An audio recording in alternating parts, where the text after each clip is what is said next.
Hi friends, welcome back to Suguna homely kitchen. ரொம்ப நாள் இந்த வீடியோ எடுக்கலாமா வேண்டாமான்னு யோசனை பண்ணிட்டு தாங்க இருந்தேன்.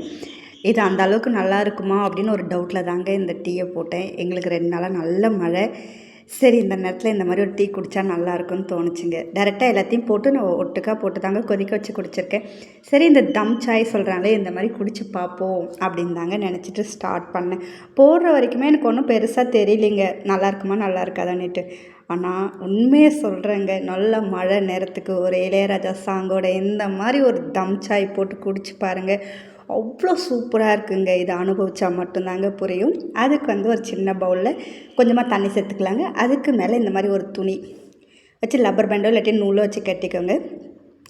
நீங்கள் எத்தனை டீ போடுறீங்களோ அதுக்கு தகுந்தாற் போல் டீ தூள், சர்க்கரை, இஞ்சி, ஏலக்காய், கிராம்பு, 2 பட்டை, இது கூடவே நான் மிளகு சேர்த்துருக்குறேங்க. எனக்கு அந்த மிளகுடைய காரம் ரொம்ப பிடிக்கும் டீயில் சேர்த்து குடிக்கிறதுக்கு. உங்களுக்கு மிளகு வேண்டாம்னா நீங்கள் ஸ்கிப் பண்ணிக்கலாம்.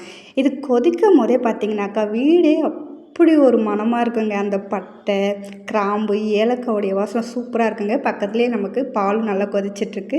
நல்லா ஒரு 5 நிமிஷம் லோ ஃப்ளேமில் நல்லா கொதிக்க விட்டுருங்க. இடையில ஏதாவது வேலை இருந்தால் செஞ்சுட்டு பொறுமையாக உட்காரும்போது இந்த தம் சாயை எடுத்து குடிச்சு பாருங்கள். அப்பா சொல்லவே வேண்டாங்க, அந்த அளவுக்கு டேஸ்ட்டாக இருக்குது.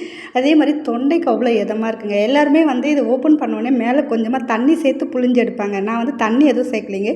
நமக்கு அந்த கப்பில் இருக்கும் பாருங்கள் தண்ணி, அந்த தண்ணியிலே டிப் பண்ணி நல்லா புழிஞ்சிக்கிட்டேங்க.